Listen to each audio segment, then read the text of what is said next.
Olá, bom dia, tudo bem?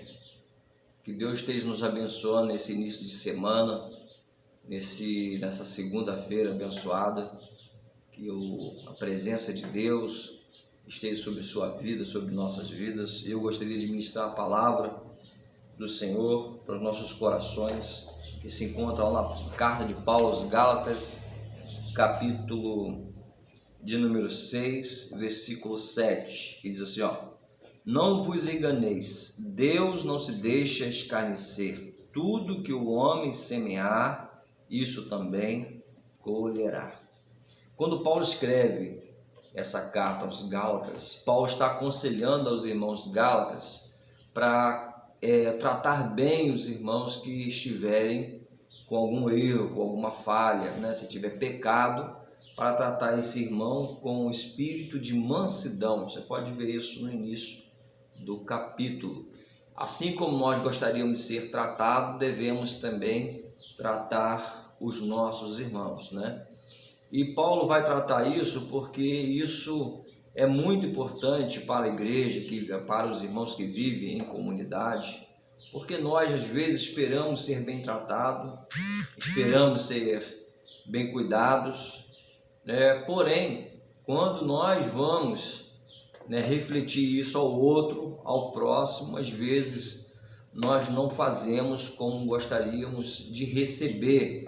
Então isso é o que é muito importante, é essa ideia de você tratar o irmão como você gostaria de ser tratado. Por isso que ele vai dizer assim, irmãos, se alguém for surpreendido em alguma coisa, vós que sois espirituais, corrigiu com tal espírito de mansidão, Hoje, como que nós tratamos hoje os nossos irmãos que têm sido fracos na fé, ou têm cometido alguma falha, algum pecado? Como nós temos tratado?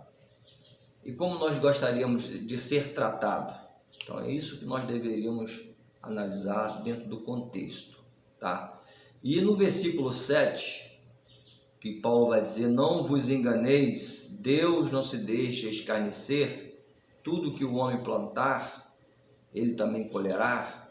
É uma resposta, né? É uma resposta que Paulo dá, né, em cima daquilo que ele pede para que os irmãos reajam da forma que os irmãos deveriam reagir, né? Se alguém pecar, e você sabe que o irmão pecou, e você trata o irmão com severidade, né? Você entristece o irmão, você abandona o irmão, você aponta o dedo para o irmão. Então Paulo está dizendo, olha, Deus não se deixa ser enganado, tá? Então da forma que você está tratando o seu irmão, Deus está vendo. Deus, ele não deixa ser enganado. Então se você está tratando o seu irmão com severidade, apontando o dedo, criticando, ofendendo, né? Você também será tratado da mesma forma. É isso que Paulo está dizendo. Deus não deixa ser enganado, rapaz. Então, se você está achando que você pode tratar seu irmão como você quer, como você acha que é o certo, né? E você está entristecendo a esse irmão, está entristecendo a Deus, que essa não é a vontade de Deus, saiba que você está plantando algo, né? As suas ações, as suas atitudes, né, no mundo espiritual são sementes, e essas sementes um dia você vai vê-las crescerem e você vai ter que colher dessa semente. É isso que Paulo está querendo dizer. Mas nós podemos também trazer para outro lado, um lado mais abrangente, vamos dizer assim, né? Tudo que nós fazemos, tudo que nós vivemos, que seja divergente à vontade de Deus, aquilo que nós entendemos como verdade bíblica, que Jesus nos deixou, através dos seus apóstolos, inspirado pelo Espírito, que é a palavra de Deus, que nos orienta como devemos viver, comportar, que devemos ser sal, ser luz, né? Então tudo que nós sabemos que é verdade, nós negligenciamos, nós ignoramos isso. Nós poderíamos fazer o certo e não fazemos, somos negligentes. Então, olha, essa palavra serve para nós. Escuta, Deus não se deixa escarnecer-se, Deus não deixa-se ser enganado. Tudo que nós vamos plantar hoje, tudo que nós plantamos hoje, nós vamos colher amanhã, né? Então cuidado, meu irmão, o que você está plantando? Muito cuidado, nós estamos começando a segunda-feira, nós estamos começando a semana, então plante sementes boas, né? Fala com seu irmão com carinho, com amor, não seja áspero, ofensivo, né? Se esse irmão ele precisa de uma palavra de advertência, você precisa chamar a atenção dele, seja feito isso com amor, né? Não para que o irmão seja ofendido e saia da igreja e fique isolado da comunidade, mas fale com amor, né? Jesus, quando ele foi áspero com os seus discípulos, Jesus tinha um propósito.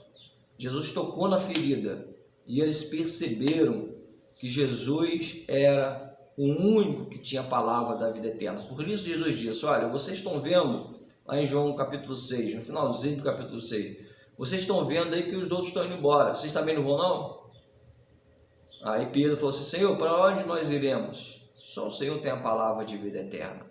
Então tem momento que você precisa ser um pouco mais incisivo na palavra, mas seja isso feito com amor, com o propósito de ajudar o seu irmão e não de abandonar o seu irmão.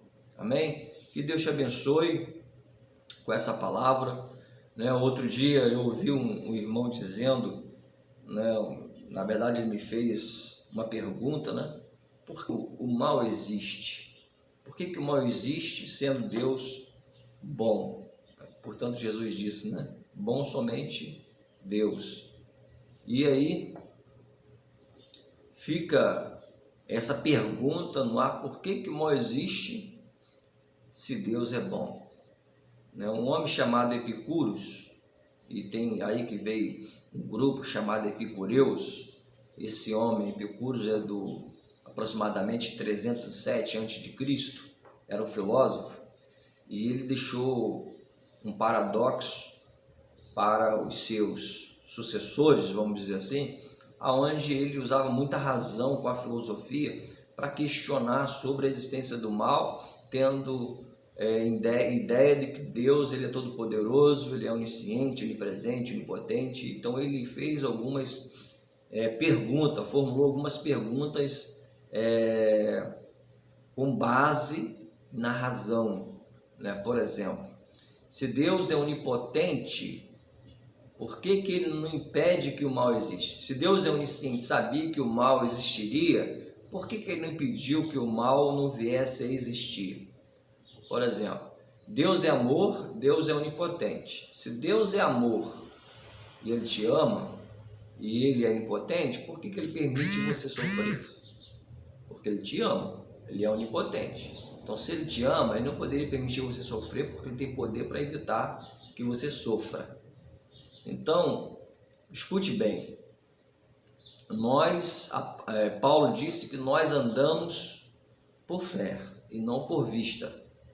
Então, se nós andamos por fé e não andamos por vista, nós andamos por fé e não somente com a razão. Os filósofos andam com a razão, nós andamos por fé. Escute só, Deus, quando Ele fez o homem, Ele fez o homem dotado de capacidade de escolha. Isso significa: você planta, você colhe. Você escolhe a semente que você vai plantar. Então, se você vai plantar boas sementes, você vai colher bons frutos. Se você plantar sementes ruins, você vai colher maus frutos, né? Então, com relação à existência do mal, é uma palavra que toma muito tempo, tá? Mas vou falar só uma coisa para nós aqui para fechar o vídeo, né? Se fosse analisar na questão do merecer, o que nós merecemos? A morte eterna. Então, o senso de justiça do homem para com Deus, a questão da justiça, o senso da justiça do homem, nós devemos receber o que nós merecemos, certo? Então, se nós devemos receber o que nós merecemos, pelo nosso senso de justiça, nós deveríamos receber a morte eterna, certo? A condenação eterna. Mas Deus, o senso de justiça de Deus é diferente do nosso. Portanto, Deus ele nos amou de tal forma que deu o seu único Filho para morrer por nós, para nos permitir a chegarmos a Ele novamente como era assim no Éden. Deus nos trouxe de volta para a sua presença através de seu Filho, nos dando uma coisa que nós não merecíamos. Então, o senso de justiça de Deus é totalmente diferente do nosso senso de justiça. Portanto, aqui não cabe razão. Aqui não cabe a razão. Aqui a razão ela é dispensada. Por quê? Porque se fosse pela razão, nós seríamos condenados eternamente, porque é o que merecemos. Então toma cuidado quando você entra muito na questão da razão e começa a querer colocar toda a ação de Deus voltado numa razão humana tão restrita e tão falível, né? E é com relação a nós plantarmos, que plantemos coisas boas, porque assim vamos colher coisas boas, tá? Então que Deus te abençoe. Não quero fazer um vídeo longo, mas eu quero que você entenda um pouco com relação ao que nós podemos fazer para ter as bênçãos de Deus. Então Deus já disse a sua palavra, que tudo que nós plantarmos, nós vamos colher. Se nós pensamos assim, entendemos assim, vamos começar essa semana diferente. Vamos começar a semana com alegria, não com regozijo. Eu vou fazer coisas boas, eu quero fazer coisas boas. Então o que eu posso fazer, está ao meu alcance, eu vou fazer. Eu vou garantir que essa semana seja uma semana abençoada, porque eu quero que seja abençoada e eu vou fazer o possível para que seja uma semana muito boa para mim e para as pessoas que me cercam. Então começa a sua semana com alegria. Eu vou trabalhar com alegria. Eu vou começar a semana, né, com otimismo, né, com cabeça erguida, porque Deus me deu saúde e eu estou aqui de pé. Amém? Então que Deus te abençoe, que Deus te guie, te ilumine nessa semana de bênção. Um forte abraço, fica com o Senhor Jesus. Amém.